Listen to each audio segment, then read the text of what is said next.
Celestial tribunal hung above the gas giant Vardoon like a crown that had forgotten it belonged to anyone. From Kale Varen's shuttle window, its rings of black alloy and gold-veined light looked peaceful, until you remembered peace could be engineered. The docking clamps kissed the hull. Kale adjusted the collar of his envoy coat and stepped into air that smelled of ion scrubbers and ceremonial incense. An honor guard met him at the lift, armor mirror-bright, faces hidden behind angular masks. "Envoy Intelligence Varen," the tallest said. "You are expected." "Then we'll skip the pleasantries," Kale replied. The lift rose without a whisper. Through its glass walls, levels slid past, gallery terraces, data balconies, holo panels depicting old victories with heroes too clean and enemies too small. At the top, the doors opened onto the Hall of Accord. Pillars like frozen lightning, a floor polished into a dark mirror, and at the far end a semicircle of thrones on a dais. The elders sat unmoving, luminous eyes fixed on something hovering above the central glyph. A small object floated there, no larger than his forearm, black as old basalt, pitted and scarred. No thrusters. No sound. Just perfect stillness. Human. Kale had only seen their artifacts in classified stills. Grainy, redacted, always paired with casualty figures. In person it looked almost plain. That was what made human work dangerous. It didn't demand attention. It assumed it. A single chime rang. Elder Ashael, keeper of precedents, raised 2 fingers. Kale Varen. Approach. Kale crossed the reflective floor to the marked circle beneath the relic. Up close he saw hairline fractures lacing its shell, and along one edge a band of mismatched material, repair or deliberate scar. Ashael's voice carried without effort. This was retrieved 3 hours ago from the perimeter drift of the Nareth expanse. No registry. No transponder. No power signature, until our patrol touched it. Kale kept his eyes on the probe. Why was a patrol near the expanse? Ashael's pause was brief. The High Fleet has been enthusiastic about mapping forgotten lanes. Has it transmitted? Kale asked. It did not, Elder Moruan cut in. Not at first. It simply woke. Kale extended a gloved hand, stopping short of contact. The probe did nothing. Permission to scan? He asked. Ashael nodded. Kale's wrist unit projected a fine lattice over the object. The readout stuttered, then returned blank fields. It's spoofing, Kale murmured. Or refusing. All your tools are inadequate, Moruan snapped. Kale ignored the barb. Instruments lied. Marks didn't. He leaned, searching the underside. There, etched symbols, shallow but precise, with spacing that felt like handwriting forced into steel. His translator hesitated, then resolved. Contact equals response. Kale's mouth went dry. It's a warning. Boots clicked behind him, unhurried, confident. The honor guard stiffened. High Admiral Sorik Maul entered as if the hall had been built for his stride. His uniform was dark, medals bright. He offered the elders the smallest nod. So, Sorik said. The famous human ghost. Elder Ashael's eyes narrowed. You were not summoned. I was summoned by necessity, Sorik replied. My scouts found it. My patrol contained it. If it matters to the Dominion, it matters to the fleet. Moruan leaned forward. Your scouts were outside authorized corridors. Sorik spread his hands. Authorized by a council that hasn't left this station in 2 centuries. A hush fell. Ashael's voice cooled. The frontier zone exists for a reason. The frontier zone exists because you fear a myth, Sorik said. He looked at Kale. You've read the archives. Are humans still there? Kale chose his words carefully. We do not know. Sorik's smile widened. Exactly. And yet the unknown dictates policy. We let history dictate survival, Ashael said. Sorik turned to the probe. A scrap of hardware drifts into our space and you tremble. If they're alive, they're watching. If they're watching, they're within reach. And if they're within reach, then they have already decided what you are, Kale cut in.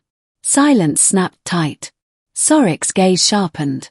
And what would that be? Kale nodded at the etched phrase. A stimulus. Sorek laughed once. Words, not weapons. Humans turned words into weapons long before they reached the stars, Kale said. For a heartbeat. Sorek's grin faltered. Then he masked it. Fine. Let it speak. Ashael raised a hand. We did not activate it, he said. It activated itself. The probe's surface split along seams that had not existed a moment before. Pale lines lit beneath the shell. A rectangle of colorless light formed above it. A map. The Dominion. Hundreds of worlds as points. One brightened. Then another, until a chain appeared, an arc across the Empire. Kale's blood turned to ice. The highlighted worlds were not random. Shipyards. Relay hubs. Academies. Moruan's voice broke. It's selecting targets. A bluff, Sorek said, but the word lacked conviction. The map updated. A timestamp appeared beneath the arc. Kale's unit translated it instantly. It wasn't an ancient date. It was now. Elder Ashael spoke again, and Kale heard a tremor. This is why the frontier zone exists. When humans speak, they do not posture. They record. They verify. And then they answer. Sorek took a step toward the hovering relic. Answer with what? The probe held its map steady. Kale looked from the glowing worlds to the High Admiral's clenched hands, to the Elder's rigid stillness, and understood with sick clarity. The question had already been asked. The response was simply on its way. Kale forced himself to breathe slowly. He had spent his career untangling crises born from pride, greed, and misread signals, but this felt different, cleaner, colder. The probe wasn't threatening them, it was informing them. Somewhere beyond the frontier line, a system had logged contact, matched it to a catalogue, and cued a reply like routine maintenance. Kale imagined a human officer glancing at a screen, not furious, not afraid, just attentive. That calm attention made his palms damp. If Sorek pushed again, the galaxy wouldn't hear a roar. It would hear a door closing. Kale left the Hall of Accord with the probe's map still burning behind his eyes. The tribunal's corridors were quiet in the way museums were quiet. Too clean, too curated, as if noise might disturb the myth of control. Even the guards avoided meeting his gaze. Ashael had granted him access without ceremony. Archive Wing 9, the Elder had said, voice roughened by something older than age. Read the sealed testimonies. Then tell me what you believe. Kale hadn't argued. For once, the Dominion's politics didn't interest him. Only the thin sliver of time before Sorek turned fear into a speech and a speech into a war. The archive doors recognized his biometrics with reluctant obedience. The locks chimed once, like a warning bell swallowing its own echo. Inside, the air changed. No incense. No polished grandeur. Just cold, dry silence and shelves made from matte alloy, stacked with crystal memory columns and paper, actual paper, kept for records considered too dangerous to digitize. Kale walked between rows labeled in austere script. Founding Wars. Traitors of the Core. The Collapse. Human Contact. Red Seal. He stopped at the final section. His hand hovered over the lock glyph, then pressed. A panel slid open. A single data column waited, unadorned.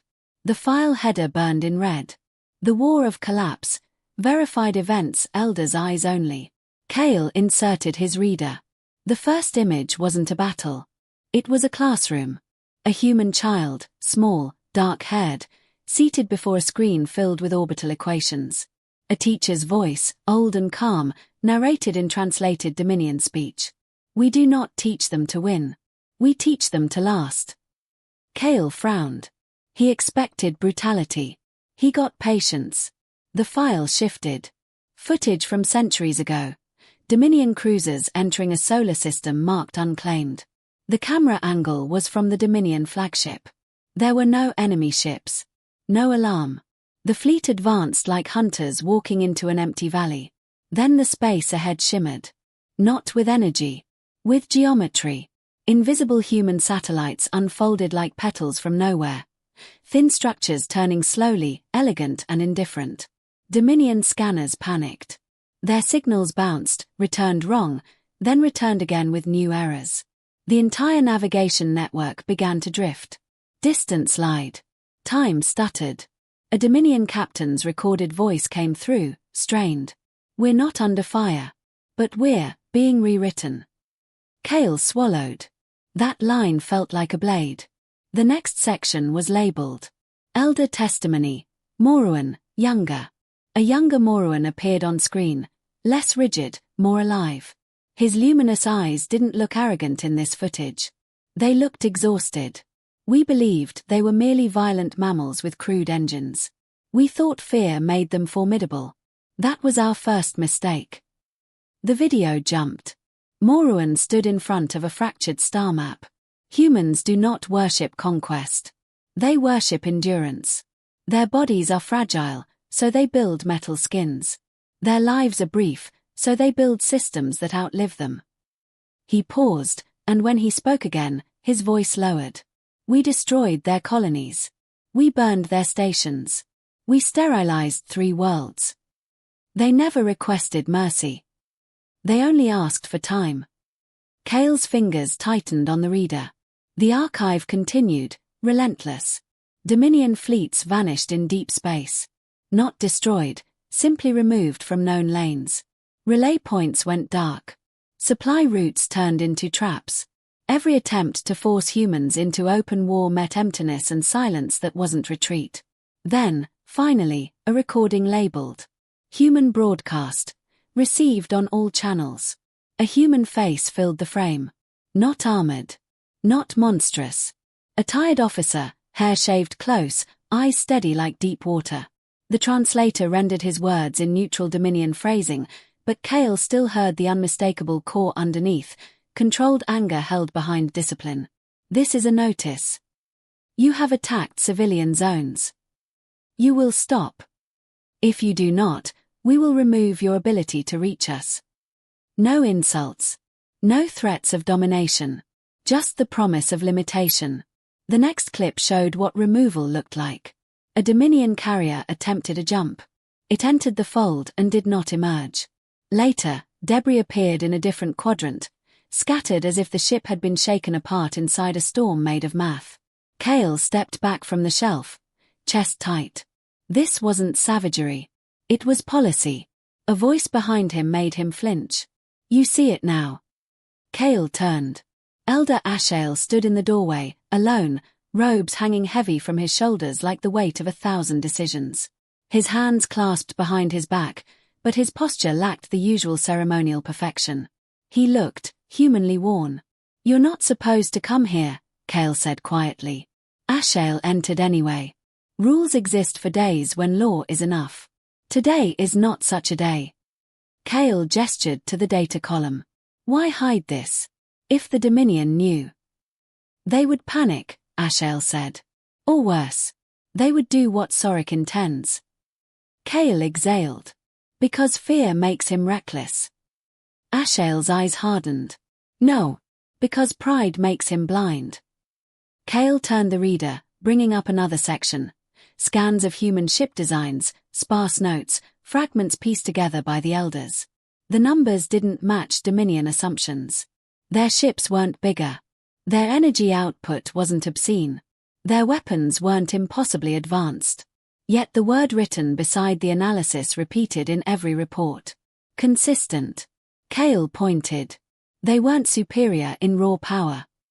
Ashael's mouth twitched, a nearly invisible sign of grim amusement. No. Then how did they make the Dominion retreat? Kale demanded. Ashael leaned closer, voice dropping. They did not win by strength. They won by refusing to break. Kale stared at him. Ashael continued, each word measured. When we attacked, they did not meet us where we wanted. When we pressed harder, they did not scatter. When we threatened extinction, they did not bargain. They adapted, absorbed losses, and returned with solutions. Kale's gaze flicked to the map log. And then they disappeared. Not disappeared, Ashael corrected. They withdrew. Humans learned something about us that day. Kale's throat tightened. That we never stop. That we do not know restraint, Ashael said softly. So they built borders and rules and systems that would keep them from having to teach us the concept again. Kale replayed the probe's message in his mind. Contact equals response. Not malice. A mechanism. Outside the archive, footsteps echoed, heavy and impatient. Kale's pulse quickened before the doors even opened. High Admiral Sorik entered with 2 officers at his back. His eyes swept the shelves, amused. I wondered where you ran, Sorik said. To hide among old ghosts. Kale kept his expression neutral. To find truth. Sorik's smile sharpened. Truth is written by those still alive. Ashael's voice turned to ice. And those still alive remain so because they remembered what happened. Sorik approached the human-sealed section and ran a gloved finger along the red label. You keep these stories sealed to frighten the council into paralysis. Kale stepped forward. These aren't stories. Sorik ignored him. My fleet is prepared. We have measured the frontier perimeter. We've identified a derelict station on the edge. If humans are still lurking, we take their relics, break their sentries, and force them to speak. Ashael's composure finally cracked. Force them, he repeated, the word coming out raw. Admiral, you do not force humans into anything. You only choose what they become. Sorik's eyes narrowed. I'm choosing progress. Kale's voice rose despite himself. You're choosing a test you don't understand. Sorik leaned close enough that Kale could smell the metallic polish on his uniform plates. You're afraid. Kale met his gaze. No, I'm aware. For the first time, Sorik's grin faded fully. Then come, he said, as if inviting Kale to a celebration. Stand on my bridge when your ghosts prove harmless. He turned and strode out. Ashael remained still. When the doors sealed behind Sorik, the elder looked suddenly older. Kale lowered his voice. If he crosses the line, can we stop him? Ashael's eyes went to the shelves, to the red labels, to the memories preserved like bones. No, he said. We can only decide what we are when the response arrives. Kale didn't answer. He pulled up the last file segment, the final note attached to the War of Collapse records. A single sentence, written not by an elder but by a human analyst, translated into Dominion script. We are not the danger. We are the lock. Kale stared at it until his vision blurred. Somewhere beyond the frontier, something had already noticed them. And now, courtesy of Sorik Maul, it would be forced to decide whether to remain a lock or become the door that opened. Sorik's flagship, Dominion Spear, cut through the void like a blade that had never met resistance. Kale stood behind the command dais, hands clasped to keep them steady, watching the frontier approach on the forward screen. Space looked ordinary, cold black scattered with distant stars, until the navigation overlay drew the line. A thin arc of pale light. The human perimeter. It wasn't a wall. It wasn't a gate. It was a boundary agreed upon by every sane species in the Dominion sphere. Sorik treated it like an insult. Status, he barked. Jump coil stable, an officer replied. Fleet formation intact. Border anomalies. Another asked, cautious. The sensor chief swallowed. Minimal. Almost none. Sorik smiled as if he'd been handed proof of divinity. There. Empty. Quiet. Dead. Kale stepped forward before he could stop himself. Or listening. Sorik didn't look at him. You're welcome to leave, envoy. Kale kept his voice level. If you cross, you trigger their protocol. The probe's message was clear. It was theater, Sorik said. A relic drifted into our space and displayed a map to scare old men. Kale's jaw tightened. Then why did it highlight strategic hubs? Because it wanted attention. Kale felt cold settle in his spine. Humans don't want attention. Sorik finally turned, eyes bright with impatient contempt. You speak like you've met them. I've met what they leave behind, Kale answered. A beat of silence. Then Sorik raised a hand. Proceed. The Dominion spear crossed the line. Nothing exploded. No alarms blared. No sudden ambush. The ship simply entered. Kale almost wished for something obvious. A blast would have been a warning the Dominion could understand. Instead, the silence continued, and that was worse. It made Sorek bolder. "Record this," the Admiral said, addressing the bridge crew like an audience. "History begins with courage." Kale watched the sensor feeds.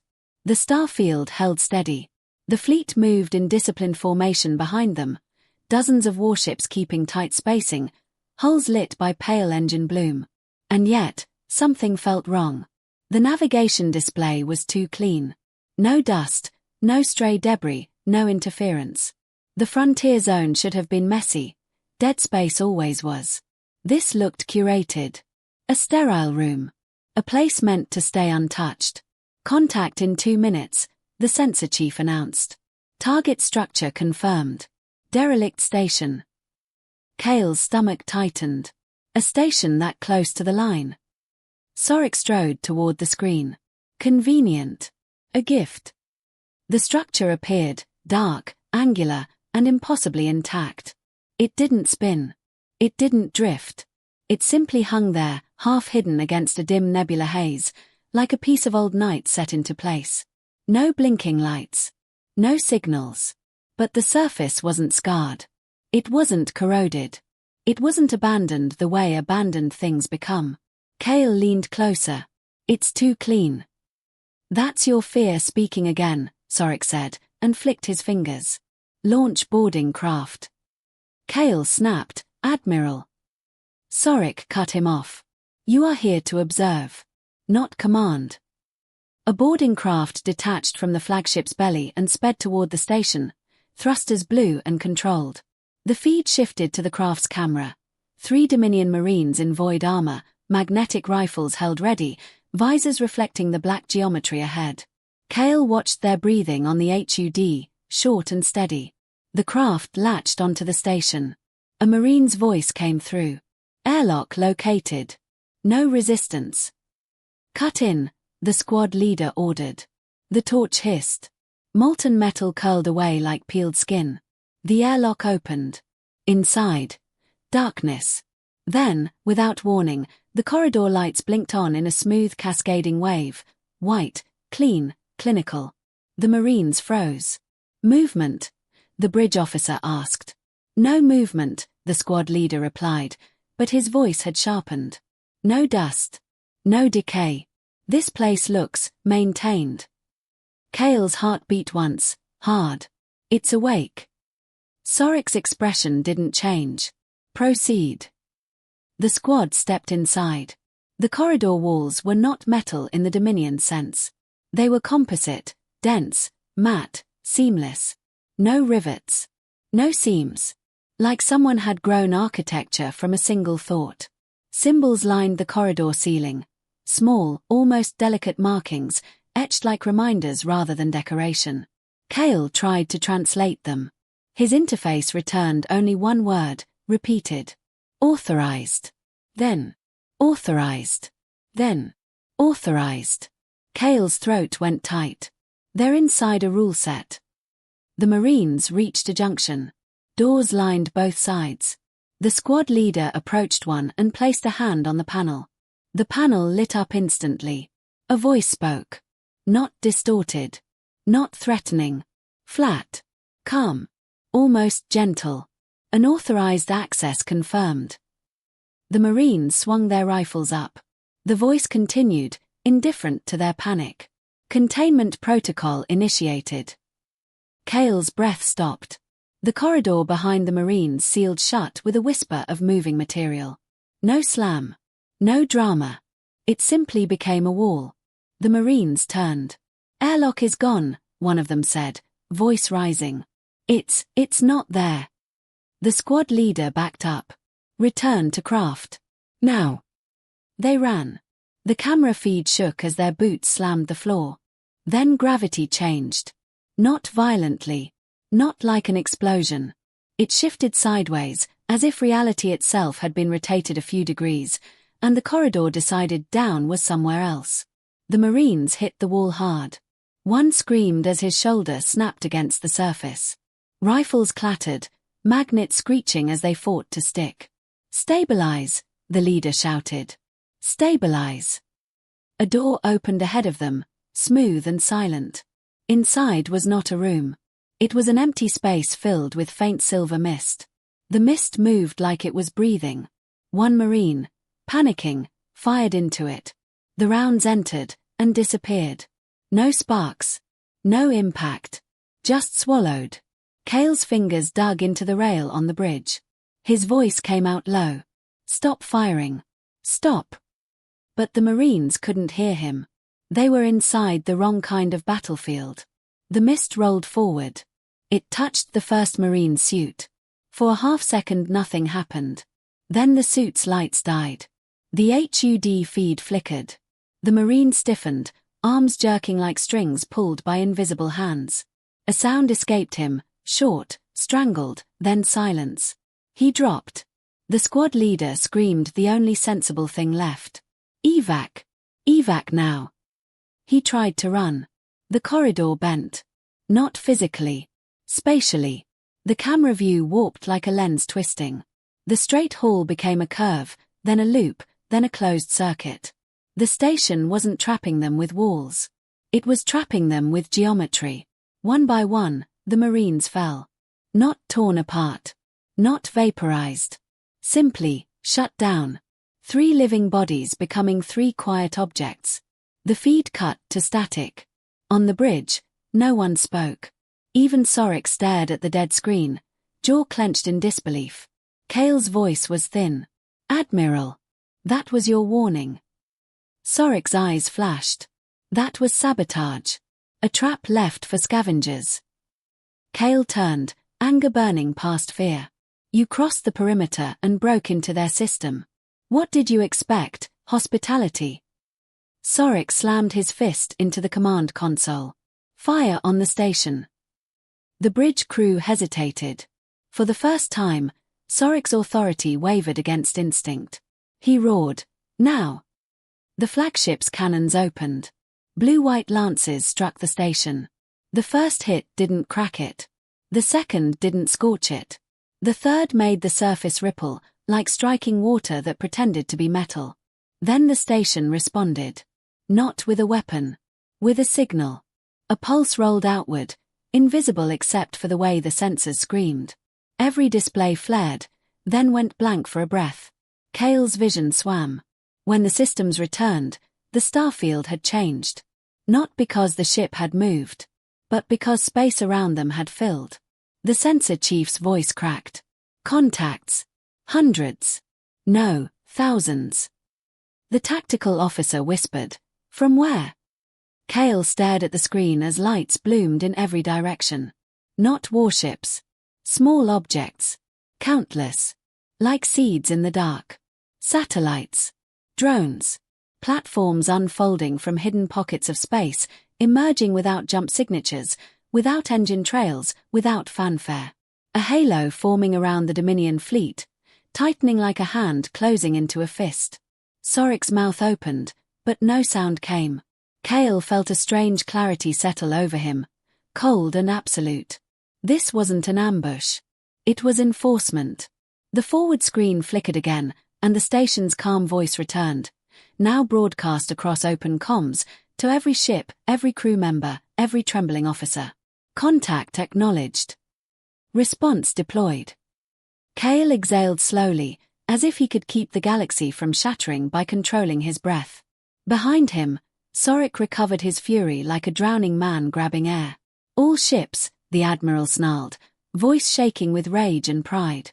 "Weapons free. We will not be contained." Cale didn't look away from the growing ring of silent machines. He spoke softly, for himself more than anyone. "You just told them you learned nothing." And somewhere beyond the perimeter, far beyond the reach of Dominion arrogance, something human had already finished deciding what came next. The halo of human machines didn't tighten like a noose. It settled like a verdict. Across the bridge of the Dominion spear, alarms tried to rise and were strangled mid-note. Weapon diagnostics blinked red, then grey. Targeting reticles refused to lock, not because they were jammed, because they were denied. Kale watched the tactical display dissolve into a single message stamped across every system window. Access restricted. Sorik's hands hovered over the command rail as if he could strangle the ship into obedience. Override, he snarled. Manual control. Anything. The engineering chief's voice shook. We're not being hacked, Admiral. Our systems are responding as if the laws changed. Kale felt a chill ripple through him. They didn't break your tools, he murmured. They rewrote the rules your tools depend on. A ripple moved through the ring outside, hundreds of small constructs shifting position in perfect coordination. Their surfaces glinted briefly, not with aggression, but with alignment. Like instruments tuning before a performance. A new voice came through the open comms. Not alien. Not synthetic. Human. No distortion. No theatrical bass. Just clean audio, clipped and calm, like a professional briefing. Dominion vessels within restricted perimeter. Identify command authority. Kale's pulse jumped. Sorik stepped forward and leaned toward the comm pickup as if it were a courtroom podium. This is High Admiral Sorik Maul of the Aurelian Dominion, he said. You are trespassing on our operation. Withdraw immediately or be destroyed. A pause followed, not the kind that suggested confusion, but the kind that suggested patience. Then the voice returned. Copy, Admiral Maul. You have violated border protocol. You initiated forced entry on an inactive enforcement station. You fired on secured property. Your fleet is now under containment. Sorik's jaw flexed. Containment, he spat. You surround us with toys and call it containment. Kale spoke before the Admiral could continue digging. This is Envoy Kale Varen. Diplomatic intelligence. I attempted to stop him. I request immediate parley to prevent escalation. Another pause. Shorter. Envoy Varen acknowledged. Remain still. You will be provided an interface. The forward display on the Dominion sphere shimmered. Not with a signal intrusion. More like the screen chose to become something else. A new image appeared, a simple human emblem in white lines, a circle broken by a vertical bar. No glory. No intimidation. Just identification. Then the feed shifted to a human officer seated at a plain console. No armor. No medals. Hair cropped short, uniform dark and unadorned, face tired in a way that suggested long duty rather than weakness. Their eyes were steady. Kale realized with a strange shock that the human looked normal. Not monstrous. Not divine. Just capable. Admiral Maul, the officer said. I am Commander Rena Holt, Sol Enforcement Command. Sorik sneered. Enforcement. How appropriate. You hide behind machines. Commander Holt's expression didn't change. We stopped hiding when we built the perimeter. You crossed it. Sorik lifted his chin. Your perimeter means nothing. Your silence convinced the galaxy you were extinct. Holt blinked once. Slowly. No. Our silence convinced the galaxy you could behave. Kale felt the words land like a weight.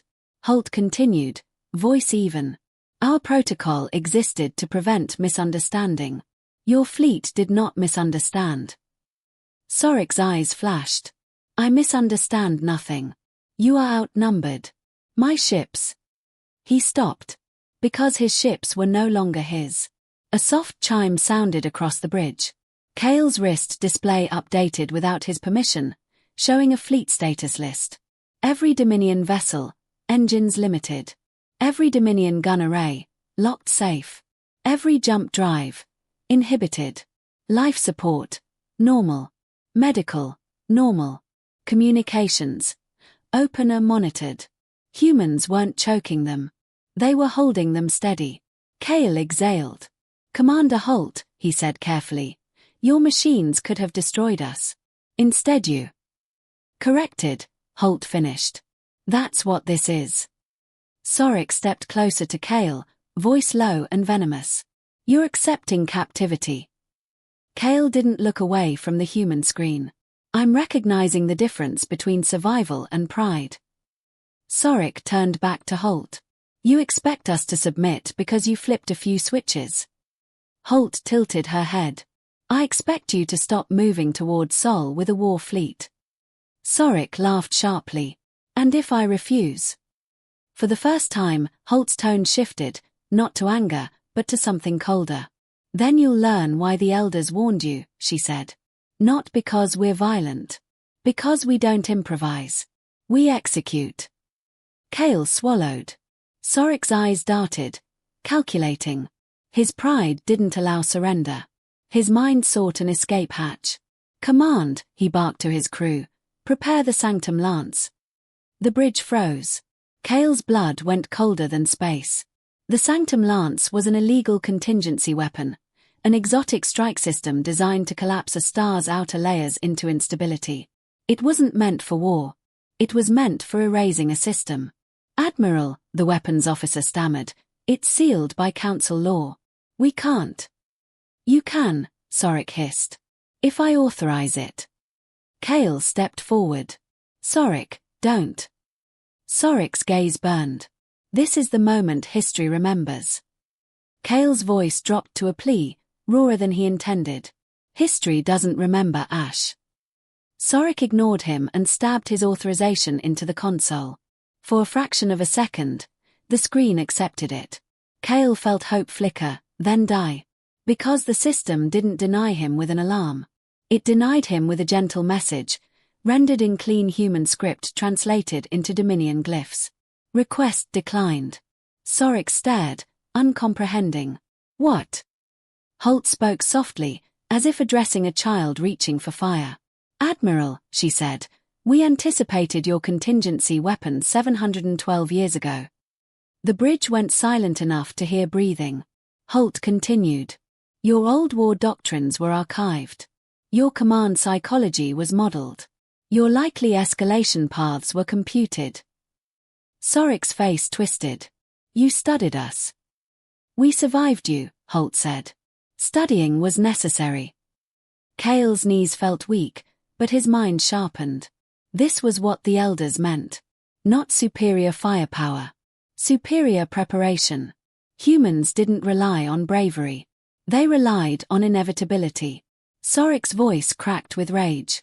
Then kill us. End it. Holt's eyes held his without flinching. We don't execute prisoners for being foolish.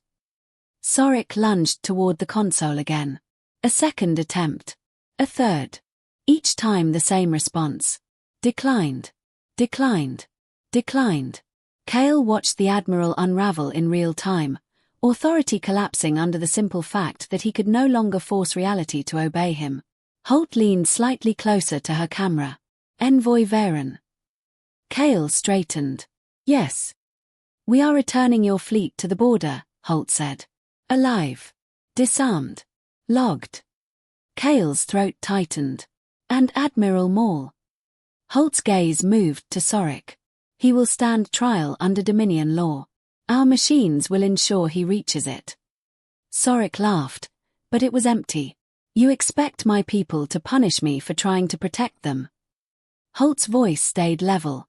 No. I expect them to punish you for endangering them. A soft tremor ran through the ship, not a weapon impact, but a gentle shift as invisible forces took hold. The star field outside slid sideways. The entire fleet began to move, escorted by the silent constructs like a herd guided by wolves that didn't need to bite. Kale gripped the rail as the Dominion spear accelerated without engines flaring. Sorek whispered, almost to himself, you could have taken everything.